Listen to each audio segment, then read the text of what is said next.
already the second day of May, and hopefully the weather will start cooperating a little better with the predictions. Then I can figure out where to go for the hiking and stuff and maybe get some more drone footages.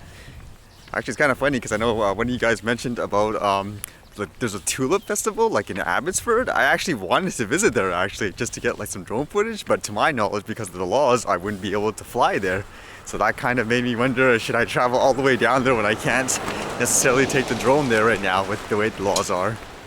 Well, it makes me think too, because with yesterday's discussion about the laws expiring, I wonder if that means if I visit that page and the interim laws has expired and there's nothing to renew, whether or not that's actually a grace period to say, hey, it's actually okay to fly today because there is no interim law, if that makes sense. There was a lot of interesting drone related news, but how about we start with some fun stuff first? I actually like this one. It was about the ones in the Oilers game, which was a hockey game. And normally in the beginning, like in most sports, you sing the national anthem. So in this one, since there's a Canadian team and an American team, you'd sing the American one first and then the Canadian one.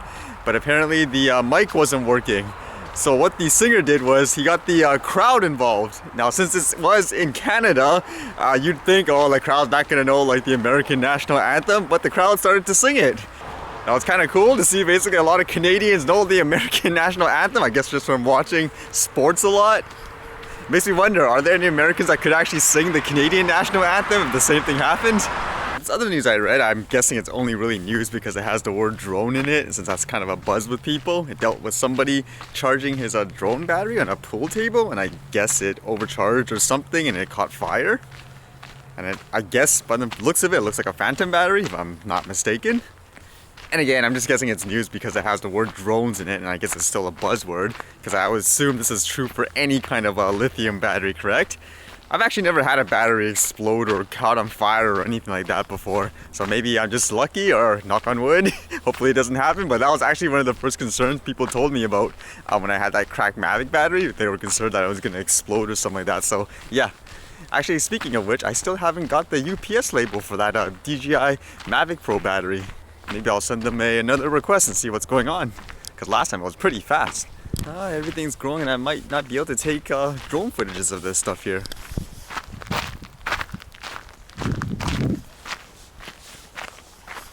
Actually makes me think again with that site and how the interim orders expired.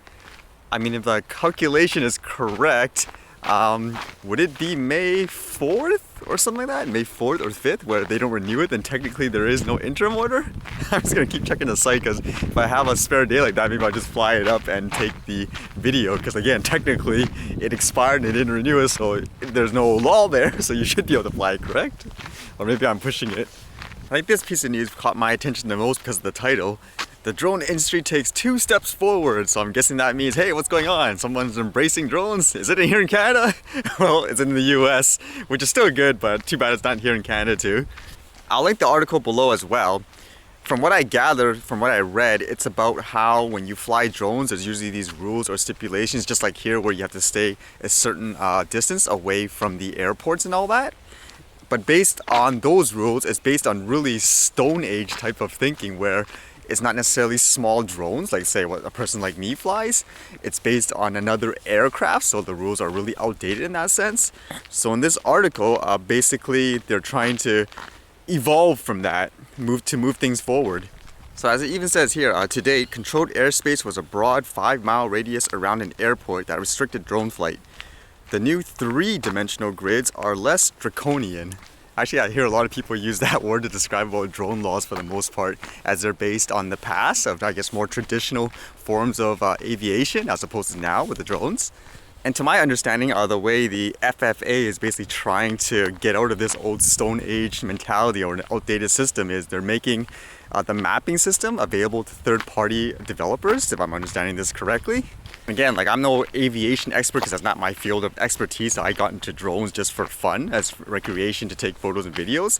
But it even says here, basically the system normally was if you want to fly, I guess like in an airport, you'd make phone calls, like a really old school way of doing it.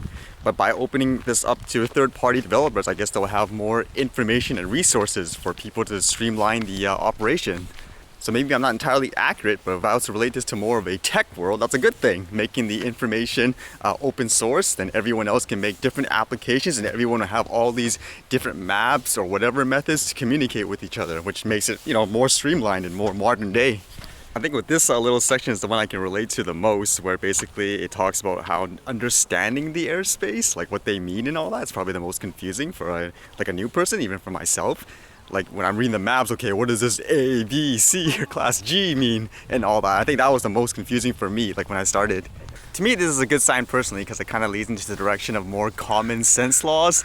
Like I like this quote here where it says, if you're 4.999 miles away from an airport, it makes sense that you should be allowed to fly 50 feet above a house to take some pictures, and that day is coming imminently.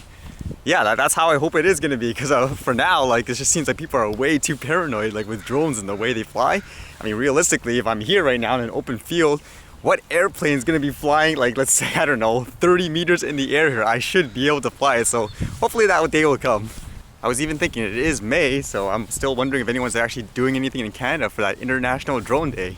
That would be kind of interesting. Alright, see you guys later.